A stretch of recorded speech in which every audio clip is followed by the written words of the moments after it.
Hello student. तो ये class 9 का ऑब्जेक्टिव क्वेश्चंस लेकर के आया हूँ क्योंकि ऑब्जेक्टिव क्वेश्चंस आने वाला है। तो चैप्टर 1 का ऑब्जेक्टिव क्वेश्चंस कुछ ऑब्जेक्टिव क्वेश्चंस है, ठीक है। आप लोग देखिएगा।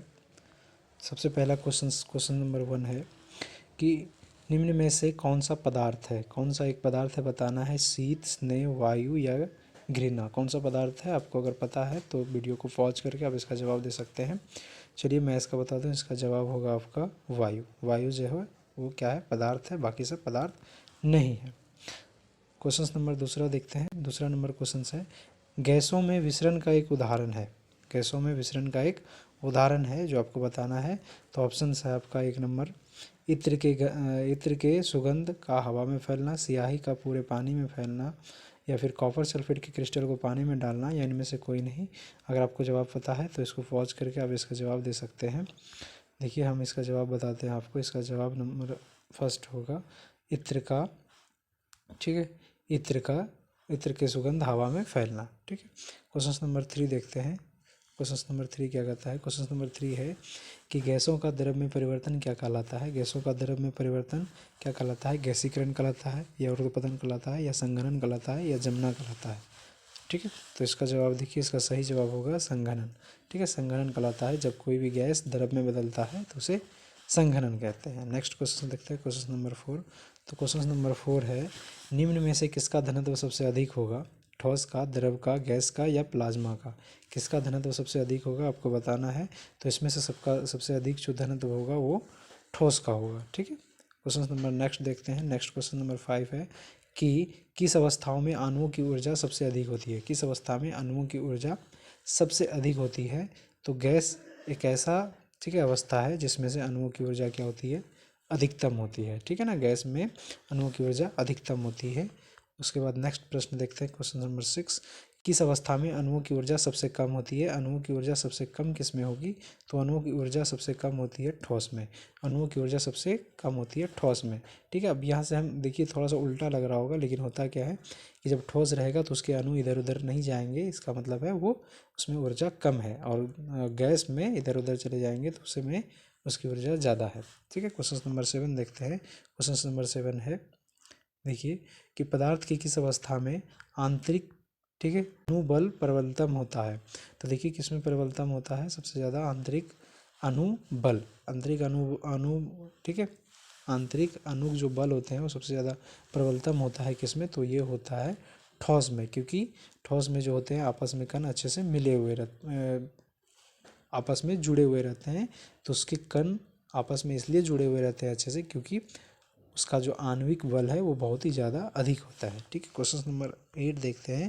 क्वेश्चन नंबर 8 है निम्न में से किसमें कणों की अधिकतम गति होती है। देखिए इसका ऑप्शन हम आपको ऊपर में दिखाएंगे।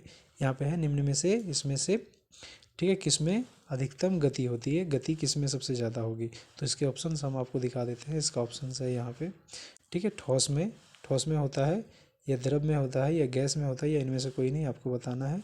तो हम आपको बता देते हैं, इसका जवाब होगा, ठीक है, गैस में। गैस में क्या होती है कि आणविक बल ज़्यादा होता है, ठीक है ना, अणुओं की एनर्जी ज़्यादा होती है। फिर देखिए जल का क्वथनांक कितना होता है आपको बताना है, ठीक है। क्वेश्चन नंबर नेक्स्ट है हमारा, जल का क्वथनांक कितना होता है।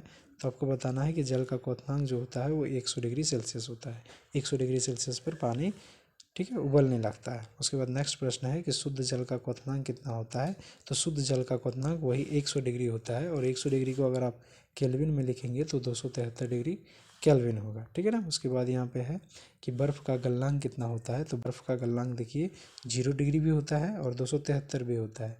इसलिए हम लोग लिखेंगे कि 0 डिग्री भी और 273 भी, दोनों हम लोगों का ऑप्शन सही होगा। तो इसका ऑप्शन सही होगा सी नंबर, ओके। उसके बाद देखिए नेक्स्ट प्रश्न है हमारा 12 नंबर का है कि, ठीक है, 300 केल्विन तापक्रम किसके बराबर है। 300 डिग्री केल्विन किसके ताप किसके बराबर है। तो जब आप 300 डिग्री केल्विन में 273 डिग्री केल्विन को घटाएंगे तो इसका ऑप्शन आपको, ठीक है, ऑप्शन नंबर ए यानी कि 27 डिग्री आपके पास आएगा आंसर। तो ये आपका, ठीक है, सही आंसर है। उसके बाद देखिए 13 नंबर जो क्वेश्चन है हमारा कि 25 डिग्री तापक्रम पर 25 डिग्री तापक्रम पर कौन सा बराबर होगा, यानी कि केल्विन में बदलना है। तो जब 273 डिग्री में 25 डिग्री सेल्सियस को जोड़ेंगे तो 298 डिग्री सेल्सियस ये आपका 298 केल्विन आपका ये आंसर आएगा, ठीक है ना।